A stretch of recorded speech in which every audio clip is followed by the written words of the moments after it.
Hello viewers, welcome to my channel. আশা করি আপনারা সবাই খুব ভালো আছেন। আজ আমি খাসির মাংস রান্না করব। এখানে আধা কেজি খাসির মাংস আমরা নিয়েছি, আর এর মাঝে এগুলো ভালো করে ধুয়ে পরিষ্কার করে নিয়েছি। এর মাঝে দিলাম আদা বাটা, রসুন বাটা, এবং একটি কাজ করেছি, সেটা হলো পেঁপে গ্রেট করে ওটাও এর মাঝে দিয়েছি। কিছু আবার একটু আদা বাটা দিচ্ছি, কারণ এর আগে যেটুকু দিয়েছিলাম সেটুকু একটু কম হয়েছে, তো আন্দাজ মতো সেটিও দিলাম। সাথে পেঁয়াজ কুচি দিচ্ছি, এবং কিছু পেঁয়াজ গোটা করে কেটেছি সেগুলোও দিচ্ছি। আস্ত রসুন দিচ্ছি।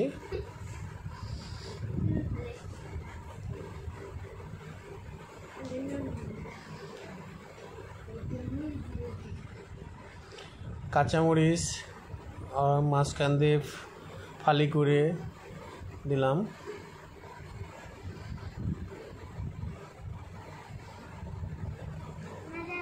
একটু লবণ, স্বাদ মতো লবণ দিলাম। এখন ভালোভাবে সেগুলো মিক্স করে নিচ্ছি। এবার যে কড়াই গরম দিয়েছি, কড়াইটি গরম হলে এর মাঝে তেল দিয়ে দিচ্ছি। 2 টেবিল চামচ, বেশি 2 টেবিল চামচ, 3 টেবিল চামচের মতো তেল দিচ্ছি, সয়াবিন তেল। আমি এখানে রাইস অয়েলটা ইউজ করছি, আপনারা চাইলে যে কোনো সয়াবিন অয়েল ইউজ করতে পারেন।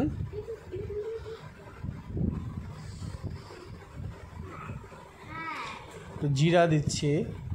আমরা সাধারণত যে কোনো জিনিস রান্নার আগে জিরা দিই, অনেকে সেটা নাও দিতে পারে, সেটা তার ব্যাপার। জিরাটি হালকা ভাজা হয়ে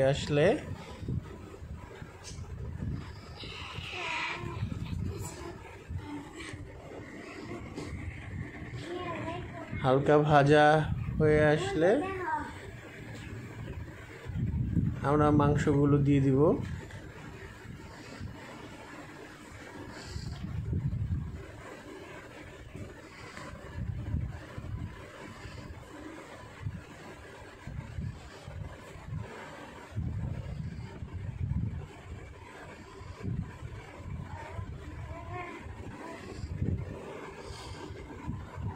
মাংসগুলো দিয়ে দিচ্ছি।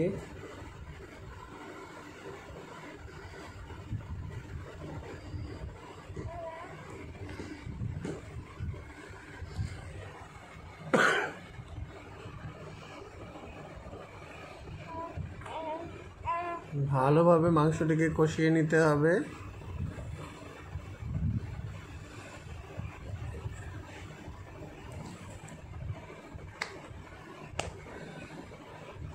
এর মাঝে এখন আমরা আস্তে আস্তে বাকি মশলাগুলো দিয়ে দিব। প্রথমে হলুদ দিচ্ছি পরিমাণ মতো,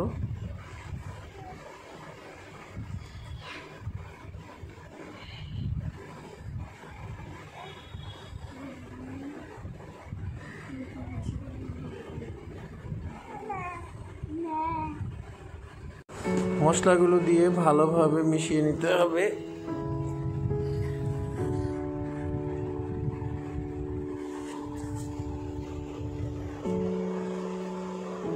ভালোভাবে মিশিয়ে নিতে হবে এবং কষিয়ে নিতে হবে মাংসটিকে।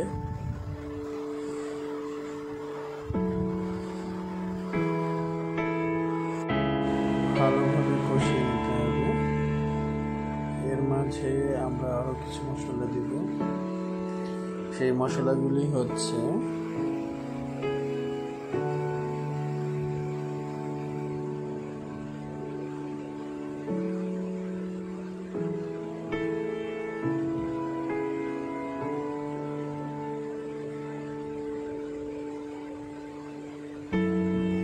তেজপাতা, গুঁড়ো করে তেজপাতা,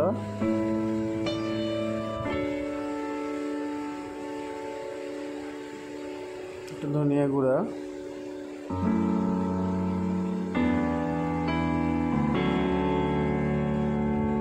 শুকনো লঙ্কা গুঁড়া, লাল মরিচ পাউডার,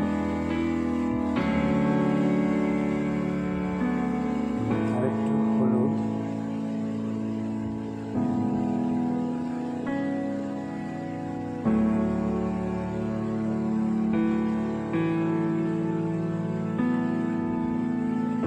তারপর আমরা এগুলো সব কিছু একসাথে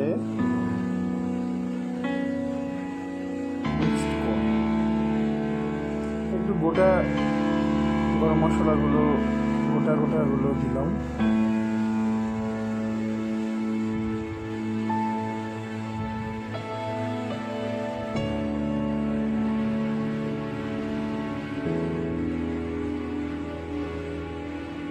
সবগুলো মশলা একসাথে এখন হয়ে যাচ্ছে। এরপর যেটা করতে হবে সেটা সবগুলোকে সঠিকভাবে মিশিয়ে নিতে হবে এবং সুন্দর মতো মিশাতে হবে এবং ভালোভাবে মাংসটিকে কষাতে হবে।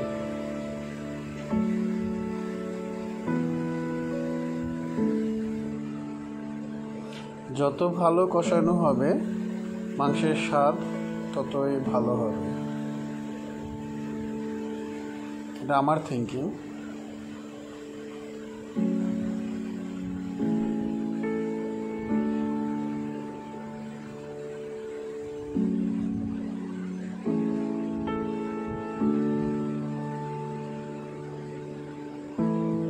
মাংসগুলোকে ভাজা ভাজা করে নিতে হবে। এর মধ্যে হালকা কিছু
এর মধ্যে এখন আমার ভাজা ভাজা হয়ে আসছে। একটু পানি দিব, পানি দিলে পরে জিনিসটার মধ্যে ভিতরে ময়েশ্চারটা, পানি দিয়ে আবার একটু হালকা পানি দিয়ে আবার ভালোভাবে কষিয়ে নেব। মাংসটা অনেক সফটলি হবে এবং বেশ নরম হয়ে আসবে।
রান্নাটা আসলে একটি আর্ট।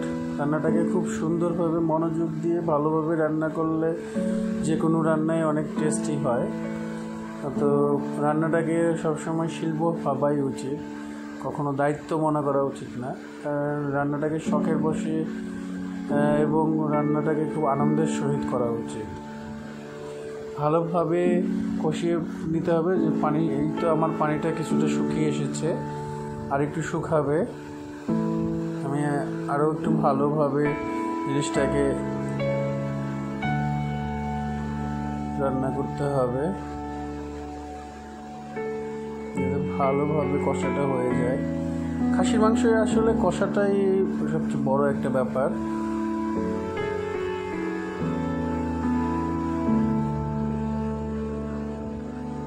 ভালোভাবে কষা হয়ে গেলে আমাদের মাংসের মেইন টেস্টটা আমরা খুঁজে পাবো।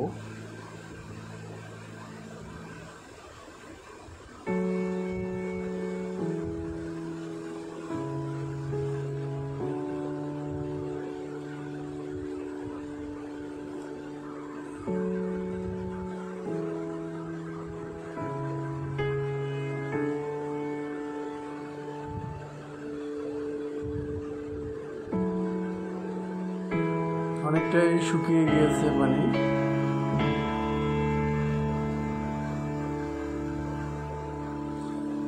আমার এই রান্নার সাথে আমার মেয়েও যুক্ত হয়েছে। তারও রান্নার খুব শখ, কিন্তু বয়সটা আসলে ওইরকমভাবে হয়ে ওঠেনি। তারপরেও যতটুকু চেষ্টা করে সাথে থাকার জন্য এবং মাকে হেল্প করার জন্য।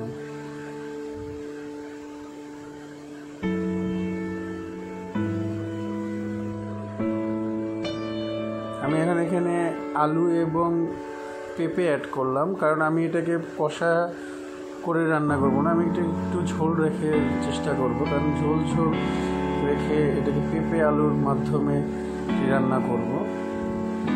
ভালোভাবে ভেজে নিতে হবে। আলু এবং পেঁপে দেওয়ার পরেও খেয়াল রাখতে হবে যেন নিচে লেগে না যায়।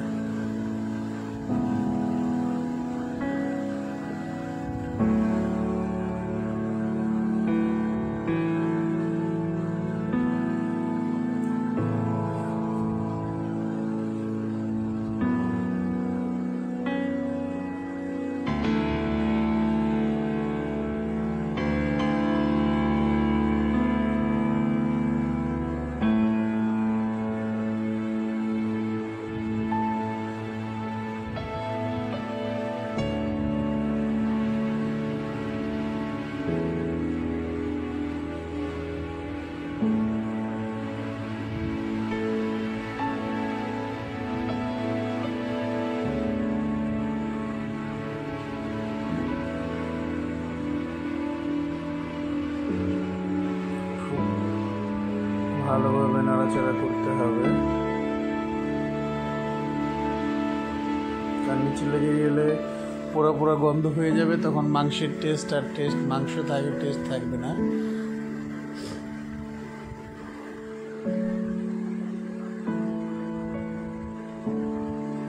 তো খেয়াল রাখতে হবে যেন নিচে না লেগে যায়।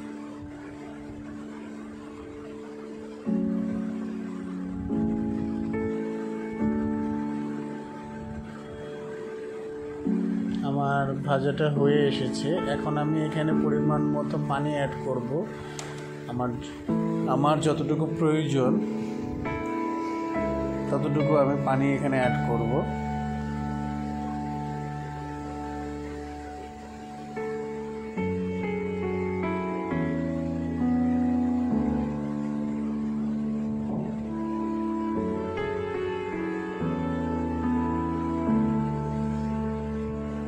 এবং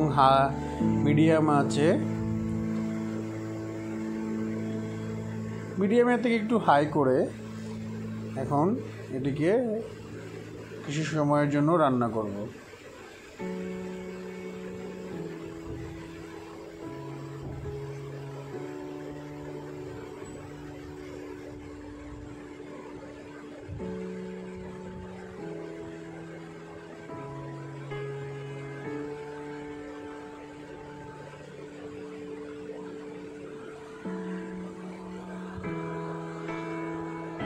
দেখেন মাংসের যে পানি দিয়েছিলাম সেটি অলরেডি বলক শুরু করেছে, সেটা ফুটতে শুরু করেছে।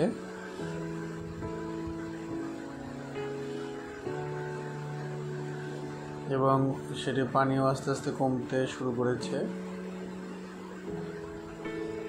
আমার প্রয়োজন অনুসারে পানি শুকিয়ে আসলেই এই যে প্রায় আমার রান্না শেষ, আমি এখন নামিয়ে নেব।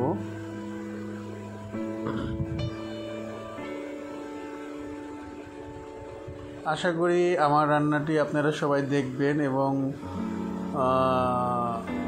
আশা করি আপনাদের ভালো লাগবে।